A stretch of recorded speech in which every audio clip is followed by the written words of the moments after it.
어제 저희 방송 중에도 엔비디아 젠슨왕 CEO의 기조연설을 좀 실시간으로 전해드린 바가 있는데요. 젠슨왕이 AI가 펼쳐지는 어떤 분야라도 엔비디아의 플랫폼 위에서 진행될 거다라는 굉장히 자신감 넘치는 이야기를 해줬습니다. 네, 뭐 멋있으면서도 좀 부럽습니다, 사실은. LG전자 사장님이 저렇게 인터뷰를 하고 발표를 하면 어떨까 저는 그런 생각이 들거든요. 네. 근데 이게 마치 엔비디아의 어떤 그 동무대처럼 CES가 항상 진행이 되는 것 같다는 생각이 들어요, 이제. 뭐 어쩔 수 없겠죠. 어떤 가전제품을 내놓더라도 이제는 엔비디아의 두뇌가 탑재된. 그러니까 그 가전제품의 스펙에 집중하기보다는 그 안에 도대체 엔비디아의 차세대 칩이 어떤 칩이 탑재됐고 어떤 성능을 가지냐. 거기에 주목을 해버리다 보니 그렇죠? 사실 우리가 쓰는 그 가전제품들이 약간 깡통으로 전락한 느낌도 없지 않다. 왜냐면 이제 뒤에 나오겠지만 또 이제 자율주행의 두뇌까지 이제 또 탐을 내고 있기 때문에. 네. 그러니까 예전에는 이제 자동차를 살 때도 그랬잖아요. 예쁜 차, 뭐 무슨 뭐 저기 뭐 스피커가 빵빵하고. 이런 거는 별로, 그러니까 그게 엔비디아의 슈퍼칩이 가동이 안 되면 아무 필요가 없는 깡통 같은 그런 느낌이에요. 뭐 어쩔 수 없죠. 우리가 시대에 이제 뭐 언젠가는 또 이런 일이 있을 수도 있겠죠. 지금 이제 베라 루빈이라는 게 등장했잖아요. 네. 근데 이제 베라 루빈이 그 저기죠. 뭐 우주학자, 천문학자인데 여성분이신데 그분이 발견한 게 뭐냐면은 우주에 존재하고 있는데 아무도 그 존재를 증명하지 못했어요. 근데 그분이 연구를 해가지고 1960년대에 증명을 해냈어요. 그러니까 이제 이게 의미가 큰 거죠. 아무도 증명해내지 못한 암흑 속에 묻혀있는 존재를 증명해낸 천문학자 베라 루빈의 이름을 딴 칩을 지금 사실은 원래 로드맵의 시기보다 빨리 지금 공개를 해버렸단 말이에요. 네. 그거는 의미가 크죠. 누구도 접근하지 못한 뭐 어떤 미지의 영역에 있는 칩을 우리가 먼저 공개를 하겠다. 약간 이런 어떤 그 느낌이 강하게 들게 베라 루빈이라는 이름까지 붙여놓은 거예요.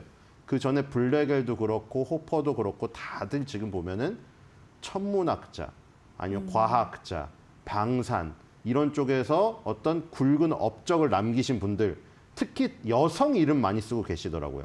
그러니까 이제 젠슨왕은 그거에 의미를 좀 부여하는 것 같아요. 이름 붙이는 것도 뭐 이름 붙이는 사람이 따로 있는지 젠슨왕이 이걸 붙이는지 모르겠어요, 그거를. 네. 근데 대부분 그렇게 하는 걸 보니까 어떤 편견의 벽을 깬 그리고 1960년대, 70년대 막 남성 위주로 돌아가던 데에서 뭐 여성들이 이제 뭐 두각을 나타낸 이런 쪽에 힘을 실어서 이름, 네이밍도 굉장히 신경을 쓰고 있는 게 아닌가 이런 생각이 들고요.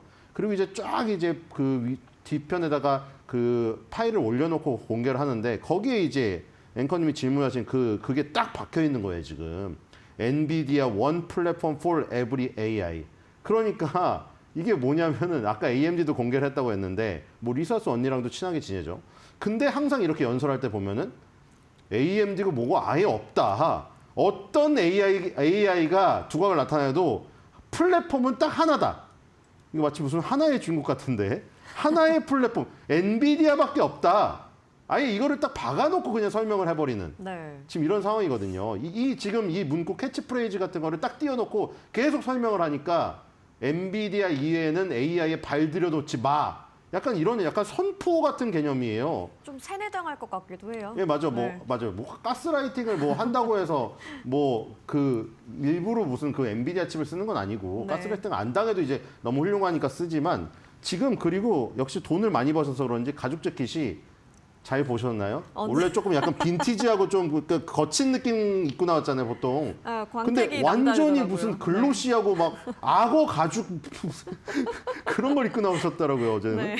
그래가지고 완전 뭔가 또 사람이 변한 것 같기도 하고. 근데 어쨌든 간에 밑에 보니까 저 자율주행 차로 지금 굉장히 보여지는 듯한 그 그림, 그래픽과 네. 이 로보틱스로 보여지는 그래픽 딱 두 개가 딱 대표적으로 있잖아요. 그러니까 저기 최전선, 피지컬 AI의 최전선이 이 두 개, 제일 지금 앞서 나가고 있는 게 자율주행차랑 로보틱스잖아요. 저기서도 결국에는 엔비디아의 원 플랫폼으로 돌아간다. 그러니까 이게 지금 어떤 선전포고이자 네. 이런 그 공개적인 자리에서 뭐 아까 앵커님이 얘기하신 대로 완전히 그냥 뭐 세뇌죠, 이제. 사람들이 이제 듣고 있는데 이 새로운 시대가 와도 엔비디아 말고는 없겠는데 이런 여기서 만약에 이 현장에서 들은다면 더욱더 소름이 돋을 것 같아요. 그렇죠? 엔비디아 그럴 것 젠슨영 같아요. 회장이 내 앞에서 막 그걸 설명하고 있는데 네. 이 그래픽도 되게 재밌어요. 거의 픽사 그죠? 픽사 수준이에요. 그래픽 보시면은 픽사의 그 정말 캐릭터도 데려와가지고 또 저기 올리기도 하고 그래서 거기서 한 편 보고 나면 영화 한 편을 본 듯한. 그러니까 이게 엔비디아에 투자를 안 하고는 지금 못 배기는 이런 상황이 될 것 같다는 생각이 들고 그래서 이제 베라루빈 NVL72를 공개했는데 바로 저 뒤에 깔려 있는 저거 있죠. 데이터 센터에 그 들어가는 그 실물 모형을 그대로 갖고 왔습니다.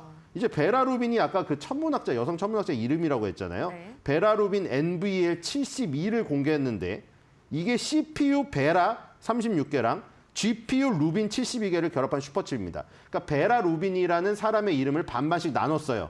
CPU에다가 베라를 붙이고 GPU에다가 루빈을 붙였어요.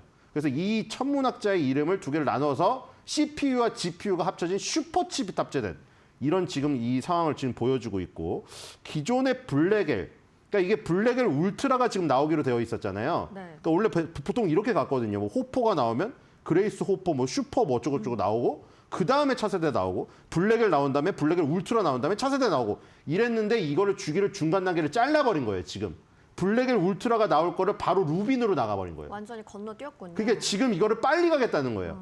그러니까 새로운 칩이 나오면 2년이 걸리겠죠. 블랙엘 울트라, 루빈이 원래 나와야 되는데 블랙엘 울트라랑 루빈이 같이 나와버리게 되는 거예요. 그러니까 지금 남들이 2년에 한 번씩 새롭게 새로운 칩을 준비할 때 우리는 1년에 한 번씩 준비해버리겠다. 어제 선포를 해버렸거든요. 이런 식으로. 그래서 지금 이렇게 엔비디아의 플랫폼 위에서 모든 AI가 진행된다.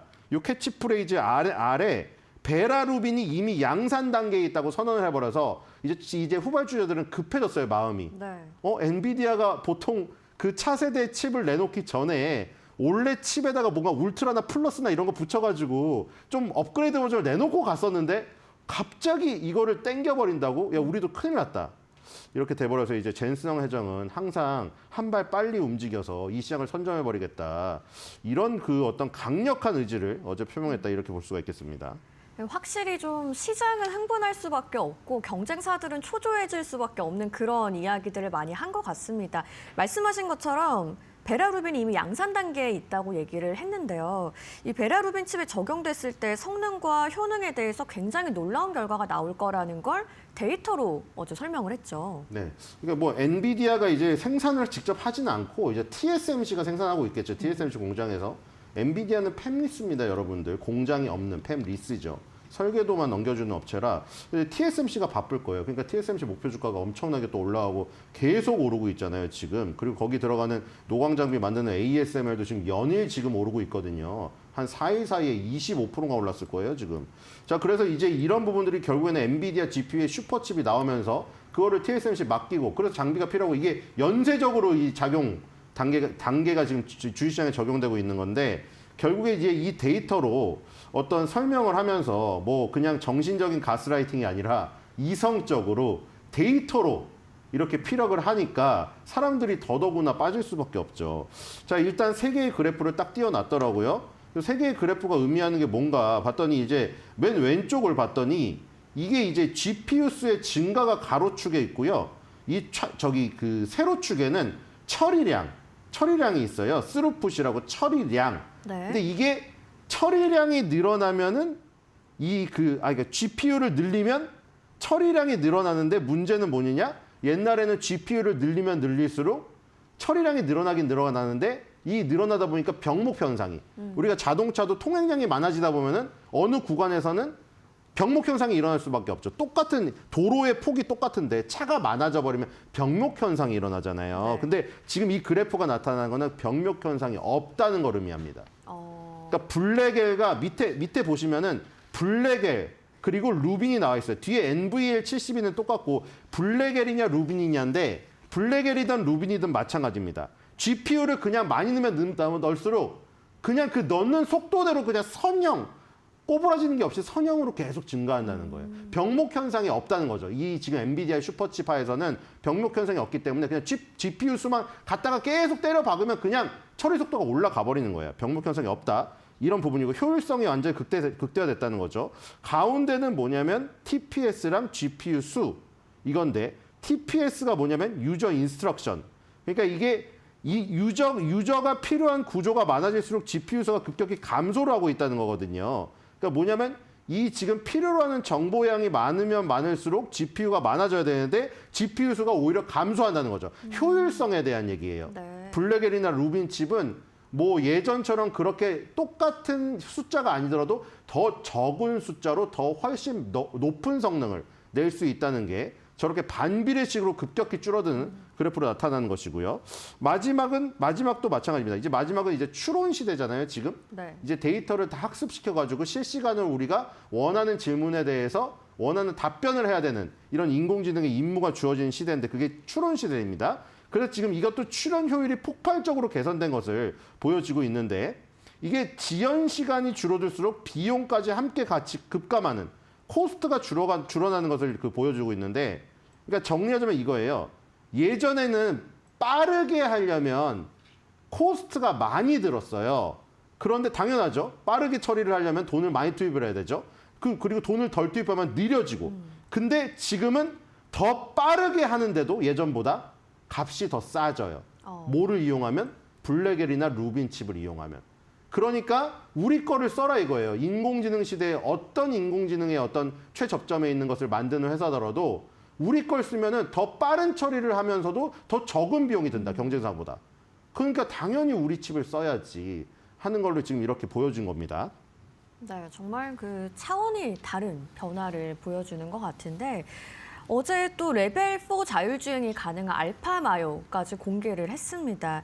오토모티브 시장이 아까도 말씀하신 것처럼 이 피지컬 AI 시대에선 최우선 접점이라고 볼 수 있는데 이 시장도 엔비디아 생태계가 지배를 하겠다라는 그런 자신감을 좀 내세우는 모습이에요. 네, 뭐 예를 들어 로봇 청소기도 있을 수가 있고 드론도 있을 수가 있는데 지금 제일 투톱으로 지금 피지컬 AI에서 거론되는 가장 크고 빠른 시장이 자동차랑 로봇 그거잖아요. 아까 그래서 네. 밑에 자동차로 그 조금 이미지가 있었고 로봇의 이미지가 딱 두 개가 있었잖아요. 그랬죠. 그리고 그 위에다가 이제 여기 어떤 AI라도 우리 플랫폼을 써라. 그래서 이제 엔비디아의 슈퍼칩, 블랙엘이 이은 루빈 칩을 공개하고 그 다음에는 이제 피지컬 AI 시장에서 두뇌에 해당되는 칩도 공개를 했습니다. 그게 이름이 알파마요예요. 하도 그 마요를 좋아해서 치킨 마요가 자꾸 생각나는데 알파 마요 여기는 조금 이름을 귀엽게 붙이더라고요. 네. 그래서 요것도 마찬가지예요. 만약에 자율주행 차를 만들려는 회사가 있으면 누구든 공개적으로 개발자들이 이 엔비디아의 알파 마요라는 거를 통해서 개발을 해라. 공개 소스를 지금 올린 겁니다. 이게 뭐냐면 이것도 마찬가지예요. 이제 피지컬 AI가 뭐냐면 결국 만질 수 있고 움직일 수 있고 행동할 수 있는 AI잖아요. 지금 우리가 흔히 접하는 AI는 LLM이라고 오픈 AI 챗GPT라던가 이제 엠트로픽의 클로드, 구글의 제미나이 같이 이렇게 뭐 그림은 나오죠. 이렇게 뭐 그림은 나오는데 걔네들을 직접적으로 만지거나 살을 쓰다듬을 수는 없잖아요. 네. 걔네들에서 이제 피지컬 AI로 넘어가면서 그게 만질 수 있는 드론, 자동차, 뭐 로봇 청소기 이런 걸로 나가고 있는데 여기서 이제 얘네들도 추론 능력을 보유하게 됩니다. 뭐를 통해서? 알파마요를 통해서. 자동차가 지금 이 화면이 그건데 이 지금 알파마요를 탑재해서 훈련을 하고 있는데 저기서 보시면은 저 약간 지금 미용실 표시 같이 돼 있는 거 있잖아요. 거기서 이제 급격하게 꺾이는 그 저기가 나오거든요. 지금 이게 영상이 아니어서 그런데 저기서 갑자기 거의 90도로 왼쪽으로 꺾입니다. 네. 그러니까 갑자기 돌발적인 상황이 나타났을 때 알파마요가 탑재된 자율주행차는 그 순간에 추론을 한다는 거죠. 마치 우리가 지금 LLM이 그렇게 하고 있잖아요. LLM이 지금 질문을 던지면 얘가 지금 생각하고 있습니다 하면서 그 순간에 추론해갖고 답변을 딱 해요. 네. 이제 피지컬 AI 시대도 똑같다는 거죠. 자동차가 자동차가 옛날처럼 바보가 아니라는 거예요. 자동차가 뭐 그렇게 바보는 아니었지만 사실 우리가 데이터 센터라든가 LLM에 비해서는 우리가 뭐 자동차를 아무리 뭐 성능 좋은 걸 써도 뭐 그렇게 똑똑하고 자동차가 스스로 판단해서 우리한테 뭘 제공하거나 이걸 느낀 적이 없잖아요. 이제는 자율주행에서는 그걸 제공해 줍니다. 급격하게 꺾일 것 같다는 거 혹은 어린이가 튀어나온다거나 아니면 공사 현장이어가지고 무슨 땅에 균열이 있다거나 이런 거를 파악을 해갖고 추론해서 스스로 행동을 합니다. 그래야 자율주행차에서 위험성이 줄어들겠죠. 그게 알파마요로 가능하고 실제로 그 주행하면서 실험을 했던 그 영상들을 지금 틀어놓은 지금 모습이고요. 자, 그래서 아주 드물게 일어나는 그러니까 돌발 상황이죠. 일반적인 상황은 아닌데 정말 그럴 수도 있잖아요. 어떤 미친 사람이 갑자기 뛰어들 수도 있잖아요. 그런 돌발적인 상황에서도 안전하게 주행할 수 있도록 이 스스로 추론하는 능력을 가질 수 있게 해주는 게 엔비디아의 알파마요고 이걸 공개 소스로 올릴 테니 어떤 개발자더라도 요 지금 그 알파마요를 사용해서 자율주행을 개발해라. 그래서 이것도 이제 충격이었죠, 어제. 왜냐하면 테슬라 같이 전기차를 만드는 업체가 자율주행을 보통 하고 네. 이 현기차도 그렇게 하고 있는데 만약에 이렇게 되면 옛날에 애플카 같은 개념이 돼요. 애플카가 지금 나오진 않았지만 세상에 그때 얘기 나온 거랑 똑같죠. 그럼 로고를 뭐를 붙여야 될까? 이것도 이제 고민하게 되죠. 로고를 엔비디아를 붙여야 되나? 왜냐면 우리가 생각하기에는 엔비디아가 중심이 돼버리는 거죠, 이게. 그래서 우리가 현기차도 소프트웨어 중심 플랫폼으로 옮겨가려고 하는 이유가 그거잖아요. 안 그러면 이제 전부 다 그 소프트웨어가 다 엔비디아께 탑재가 되거나 테슬라 FSD가 탑재되면 사실 현기차는 그러면 깡통을 만드는 알루미늄 뭐 회사인가? 이렇게 돼버리기 때문에 지금 이것도 지금 던지는 화두가 큽니다. 어떤 자율주행 그 메이커더라도 엔비디아 알파마요를 써라. 그러면 이제 알파마요 자동차라고 이름을 붙여야 될 정도로 무게중심이 일로 가버리는 거예요, 지금. 그러니까 어쨌든 간에 지금 엔비디아는 지금 이 부분도 놓치지 않고 있다는 거죠. 향후에 피지컬 AI가 로봇에서 자율주행에서 드론에서 이렇게 꽃을 피울 때 결국에는 엔비디아가 또 중심이 될 수밖에 없다. 이렇게 되면은 인공지능 이 LLM에 이어서 피지컬 AI 시장까지 엔비디아의 영향력은 절대 기세가 떨어지지 않을 것 같다. 이런 생각이 듭니다. 네, AI의 미래는 뭐 성능 경쟁을 넘어서 비용과 확장성의 싸움이 될 텐데요. 그 안에서도 중심을 엔비디아가 선점하겠다는 자신감을 느낄 수 있는 젠슨 왕의 이야기였습니다.